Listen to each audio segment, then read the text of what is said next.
નમસ્કાર, આપ જોઈ રહ્યા છો નેશન પ્લસ ન્યૂઝ. હું છું આપની સાથે હેતલ વગર. આજ રોજ વડોદરાની માય એપલ સ્કૂલ સંસ્કાર ફાઉન્ડેશનના નેજા હેઠળ બાળકોનો સર્વાંગી વિકાસ થાય એવા શુભ હેતુથી સ્પોર્ટ્સ કોમ્પ્લેક્સ ખાતે રમતગમતનું આયોજન કરવામાં આવ્યું હતું. સ્પોર્ટ્સ ડેની ઉજવણીની પ્રાચીન રમતો જેવી કે કબડ્ડી, ફન ગેમ અને પિરામિડ વગેરેનું આયોજન શાળાના આચાર્ય સ્તુતિ વૈષ્ણવના માર્ગદર્શન હેઠળ કરવામાં આવ્યું હતું.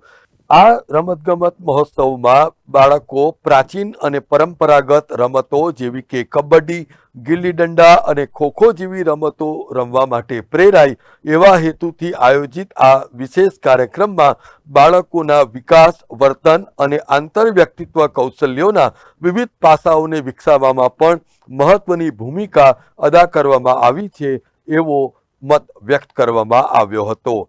આ પ્રસંગે પ્રાઇમરી સેકન્ડરીના વિજેતાઓને આચાર્ય સ્તુતિ વૈષ્ણવના હસ્તે રમતગમતના સાધનો, પ્રમાણપત્રો અને ટ્રોફી એનાયત કરવામાં આવી હતી.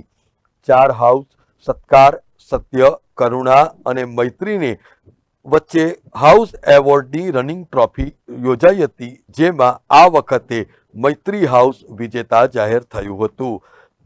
વિદ્યાર્થીઓ, શિક્ષકો અને સંસ્થાએ આ પ્રસંગે ઉપસ્થિત રહેવા બદલ સૌ કોઈનો આભાર પણ વ્યક્ત કર્યો હતો.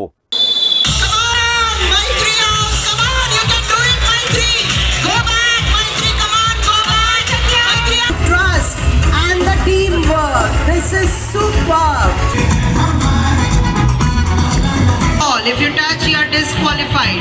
Don't touch it. Don't touch. Go slowly. Go slowly. Don't touch the ball. Don't touch the ball. Go slowly. Go slowly. Bureau report, nation plus news, Vadodara. સમાચારોના સતત અપડેટ મેળવવા માટે અમારી નેશન પ્લસ ન્યૂઝની યુટ્યુબ ચેનલને સબસ્ક્રાઇબ કરો, bell icon દબાવો અને જોડાયેલા રહો ફેસબુક, ઇન્સ્ટાગ્રામ અને ટ્વિટર પર.